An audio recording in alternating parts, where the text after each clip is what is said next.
सभी को सुप्रभात।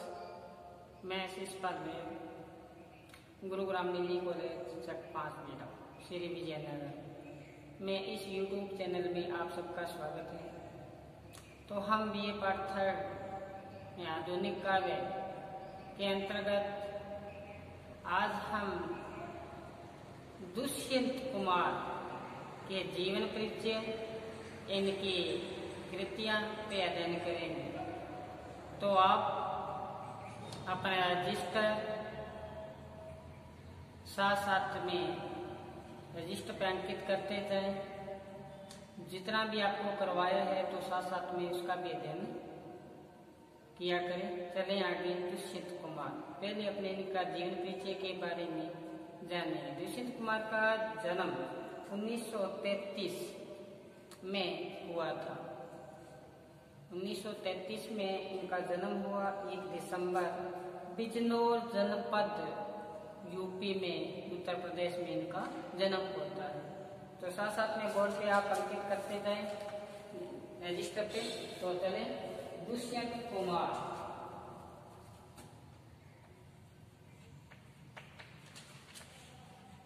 दुष्यंत कुमार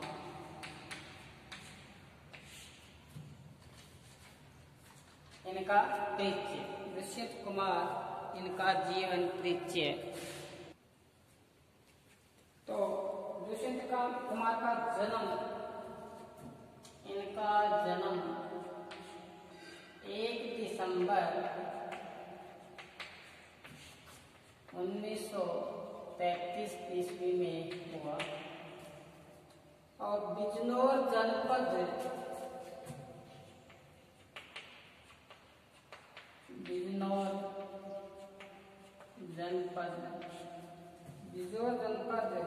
उत्तर प्रदेश में हुआ।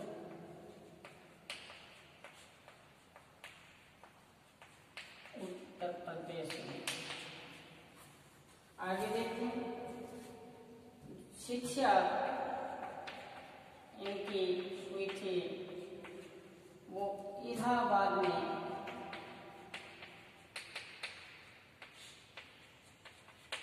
शिक्षा इलाहाबाद में प्राप्त की। इलाहाबाद में ही कमलेश्वर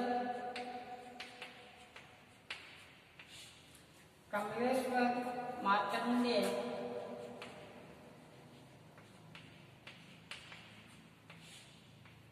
से इनकी क्या थी, दोस्ती, मित्रता हुई, जो बहुत क्या हुई, लोकप्रिय हुई, महत्वपूर्ण हुआ। इलाहाबाद में शिक्षा प्राप्त हुई। इलाहाबाद में इनको मिले कवि कमलेश्वर मार्कंडेय से इनका मित्रता हुई और मित्रता इतनी लोकप्रिय हुई। इनके संपर्क में आने से इनकी रचनाओं में निखार आया। तो आगे क्या बताया, दुष्यंत का जो पूरा नाम क्या है, दुष्यंत कुमार का पूरा नाम देखो। दुष्यंत कुमार का पूरा नाम था दुष्यंत कुमार त्यागी। क्या? दुष्यंत कुमार त्यागी। दुष्यंत कुमार त्यागी जब ये प्रथम जब रचनाएं करते थे तो किस नाम से करते थे? परदेसी नाम से। कौन से? परदेसी नाम से रचनाएं किया करते थे प्रारंभ में। आगे देखें, इनकी जो कृतियां जो एग्जाम में 2 अंक की पूछ ले कि दुष्यंत कुमार की किन 2 कृतियों का उल्लेख करें, तो कौन कौन सी है देखें। जैसे एक कंठ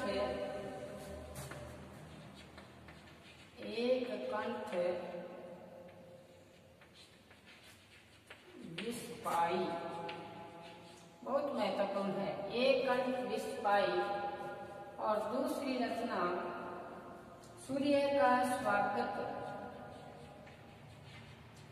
सूर्य का स्वागत। तीसरी रचना आवाज के घेरे, आवाज के घेरे, आवाज के घेरे। वन का बसंत, वन का बसंत, वन का बसंत। छोटे छोटे सवाल,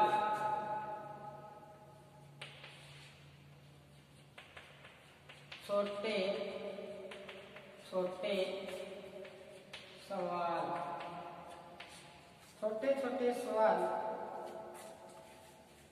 ये इनकी रचनाएं थी। तो देखो, दुष्यंत कुमार का जन्म 1 दिसंबर 1933 ईस्वी में कहाँ हुआ?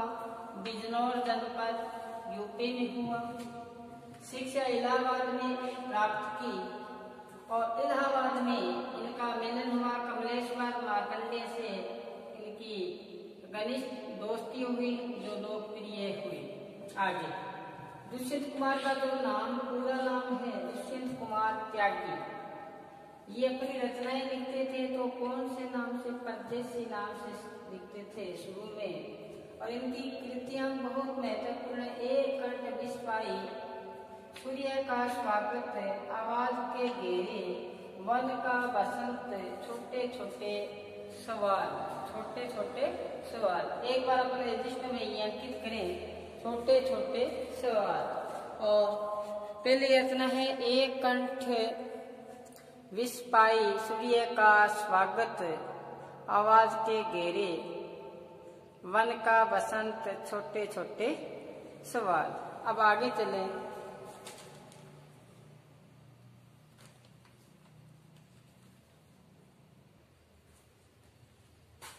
आगे देखो, दुष्यंत कुमार,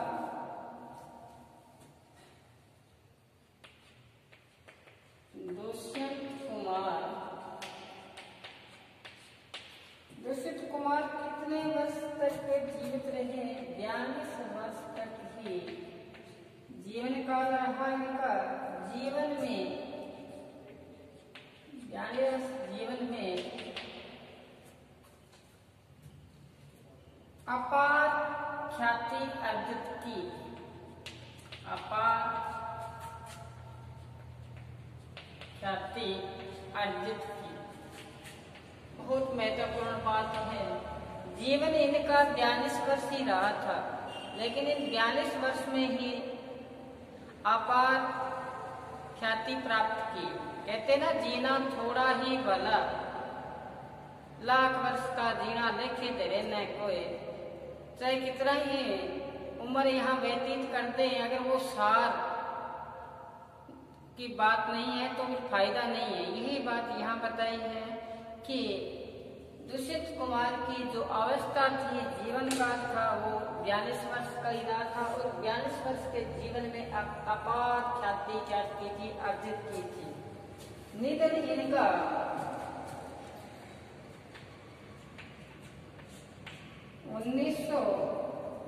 30 दिसंबर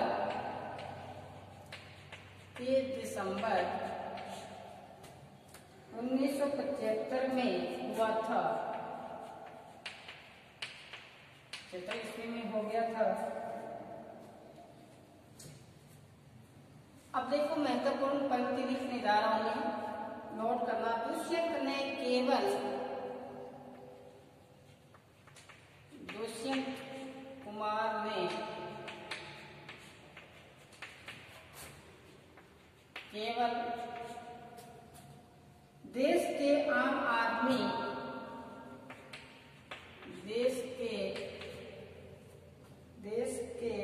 आम आदमी से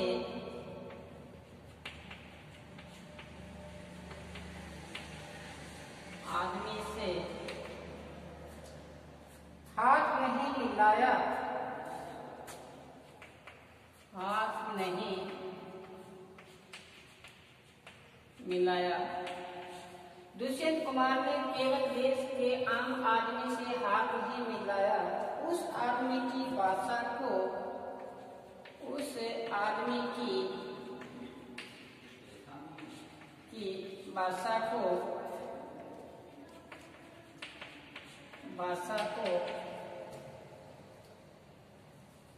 भी अपनाया, भाषा को भी अपनाया और उसी के द्वारा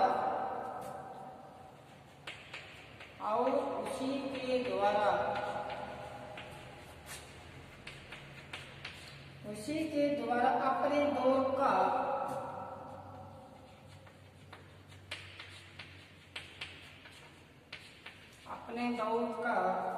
दुख दर्द गाया,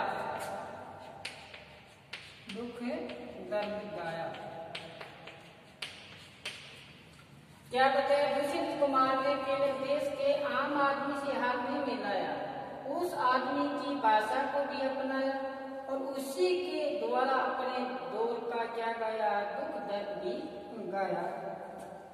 इनकी जो पंक्तियां हैं, देखो महत्वपूर्ण बात, पंक्तियां देखना, इनकी पंक्तियां कौन सी है? हो गई पीर पर्वत से, हो गई पीर पर्वत से, हो गई पीर पर्वत से पिघलनी चाहिए,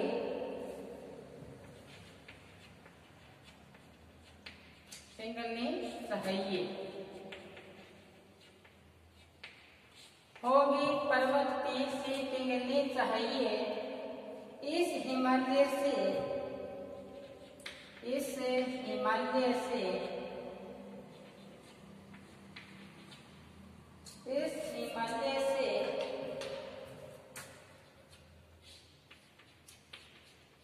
गंगा निकलनी चाहिए।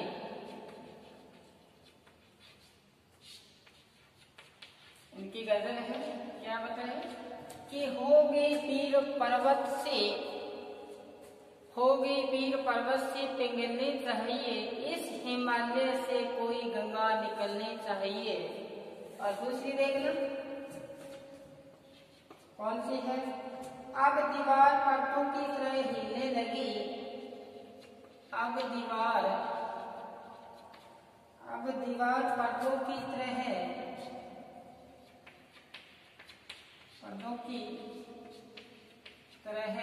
हिलने लगी,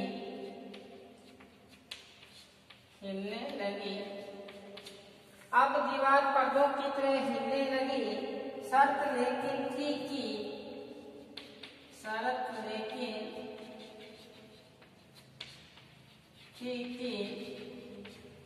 बुनियाद हिलनी चाहिए, ये बुनियाद हिलनी चाहिए,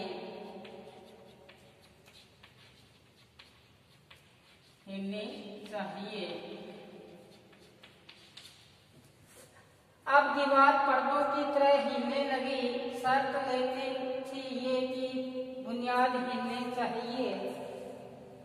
इसी प्रकार से आगे 2-3 पंक्तियां और इनकी बहुत महत्वपूर्ण है। पहले ये 2 पंक्तियां याद कर लेना। हो गई पीर पर्वत से पिघलनी चाहिए, इस हिमालय से गंगा निकलनी चाहिए, अब दीवार पर्दों की तरह हिलने लगी, शर्त यह है कि ये क्या बुनियाद हिलनी चाहिए। यह एक बार अपने रजिस्टर में उतारे, लिखें इनको अच्छी तरह से, सुंदर लिखें एक बार, फिर हम चलते हैं आगे।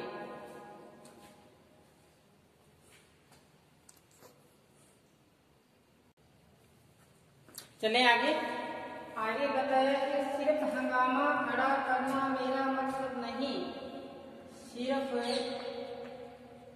हंगामा खड़ा करना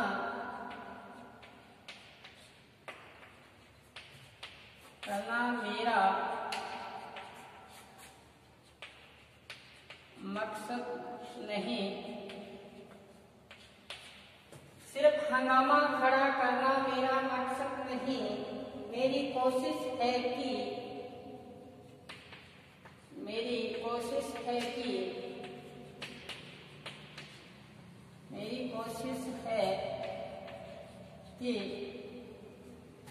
सूरत बदलनी चाहिए,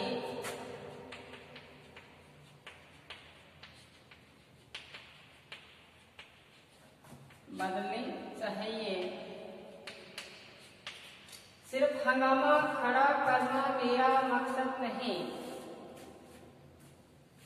सिर्फ हंगामा खड़ा करना मेरा मकसद नहीं, मेरी कोशिश है कि ये क्या बदलनी चाहिए, सूरत बदलनी चाहिए।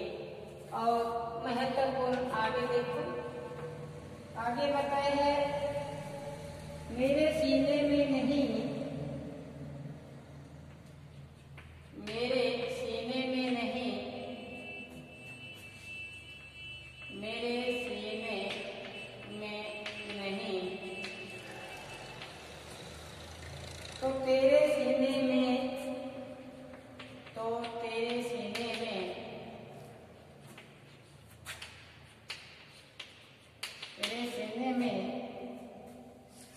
सही, मेरे सीने में नहीं तो तेरे सीने में सही, हो कहीं भी, हो कहीं भी, हो कहीं भी आग, हो कहीं भी आग, लेकिन आग जलनी चाहिए, लेकिन आग जलनी चाहिए, जलनी चाहिए। इनकी महत्वपूर्ण पंक्तियां हैं कि मेरे सीने में नहीं तो तेरे सीने में ही सही, मेरे सीने में नहीं तो तेरे सीने में सही, हो कहीं भी आग, लेकिन आग क्या जलनी चाहिए। ये इनकी पंक्तियां हैं दुष्यंत कुमार की। हमने इनके जीवन परिचय के बारे में जाना, हमने इनकी मुख्य मुख्य पंक्तियों के बारे में जाना। अब अपने जो पाठ्यक्रम में इनकी जो गजलें दी हुई है उस पर हम सह प्रसंग व्याख्या करेंगे और साथ साथ में की व्याख्या करेंगे जो अपने मुख्य एग्जाम में पूछी जाएगी। उसमें हमें सह प्रसंग व्याख्या करने में किसी प्रकार से समस्या न आए और हम अच्छे अंकों से उत्तीर्ण हो। तो क्या बताया कि फिसले जो इस जगह तो लुढ़कते चले गए, फिसले इस जगह से तो लुढ़कते चले गए, हमें पता ही नहीं था कि ढलान इतनी है।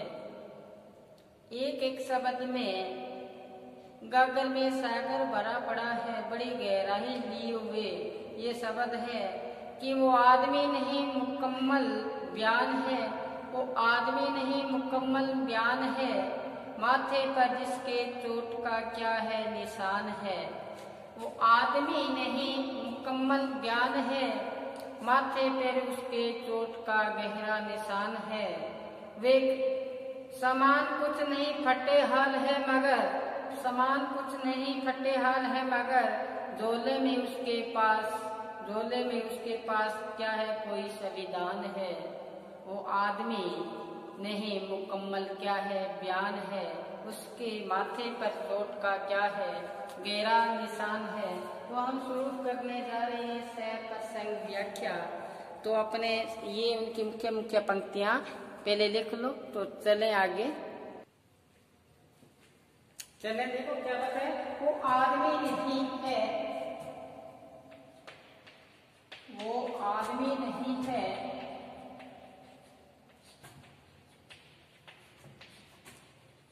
वो आदमी नहीं है, मुकम्मल बयान है, मुकम्मल बयान है, मुकम्मल बयान है। आगे पर माथे पर उसके, माथे पर उसके, माथे पर उसके चोट का गहरा निशान है।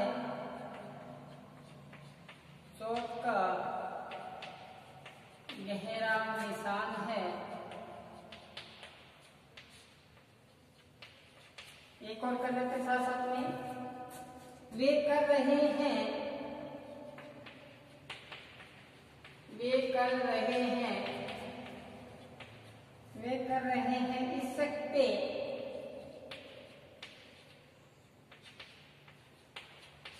इसक पे संजीदा गुप्तो,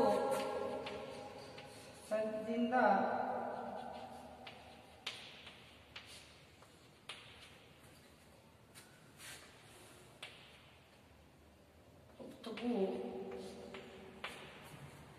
मैं क्या बताऊं मेरा, मैं क्या बताऊं,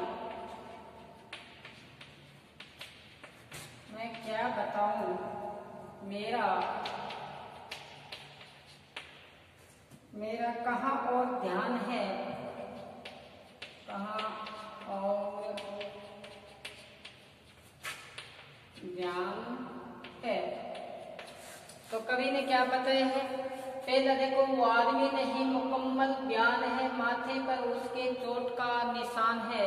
तो इस पंक्ति में कवि ने एक व्यक्ति की व्यवस्था उनकी परेशानियों पर प्रकाश डालते हुए यहाँ बतला रहे हैं। क्या कह रहे हैं कि एक वो जो आप आदमी देख रहे हैं वो सामान्य आदमी नहीं है, अपितु क्या है, आदमीयता की पूरी तरह व्यक्त करने वाला आदमी है।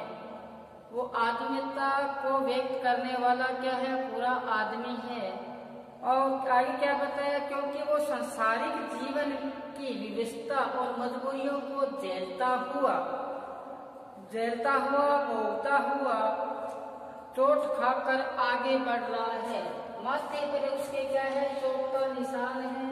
यहाँ सांसारिक परेशानियां उठाता हुआ मुसीबत को झेलता हुआ आगे बढ़ रहा है। फिर आगे बढ़ने की उसकी क्या है, ललक है। तो वो आदमी नहीं, आदमीयता का पूरा क्या है, मिसाल है। वो पूरी तरह से व्यक्त करने वाला क्या है, मानव है, इंसान है।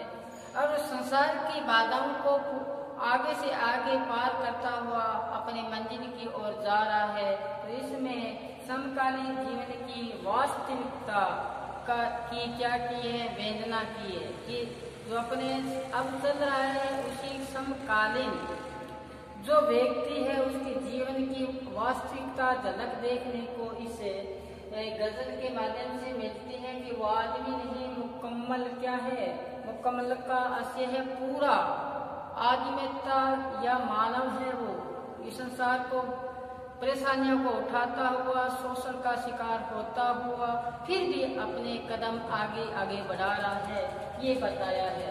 अब दूसरे में क्या बताया, वे कर रहे हैं इसक पे संजीदा को मैं क्या बताऊं मेरा कहीं ध्यान है। तो इसमें फिर एक व्यक्ति की परेशानी की ओर संकेत करते हुए कवि ने कहा है कि क्या कहते हैं कि प्रेम को लेकर गंभीरता और स्वयं संतुलित स्तर की बात कर रहे हैं, जीवन की खुशहाल कोशिश कर रहे हैं, लेकिन मेरी स्थिति है कि मैं चाहकर भी ऐसा नहीं कर सकता। वे कर रहे हैं इसक पर, वो प्रेम पर चर्चा कर रहे हैं, कुछ व्यक्ति चर्चा कर रहे हैं, लेकिन यहाँ व्यक्ति कहता है कि मैं संसार की परेशानियां को भोगता हुआ इतना हूँ कि मैं क्या बताऊं, मैं क्या बता सकता हूँ कि मेरा उसमें ध्यान ही नहीं जाता।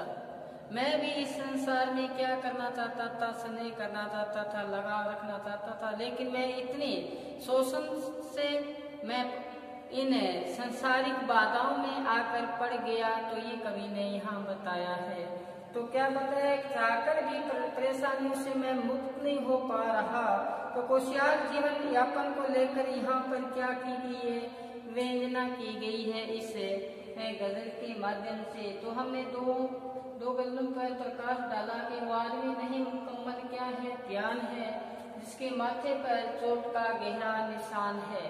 और दूसरा बताया कि वो बातें कर रहे हैं इस पर संजीदा गुफ्तगू, मैं क्या बताऊं मेरा ध्यान कहीं और है। मैं इसमें क्या बताऊं कि मेरा ध्यान कहीं, क्योंकि मैं संसारिक जो परेशानी है उस पर भी मैं मुक्त नहीं हो पाता।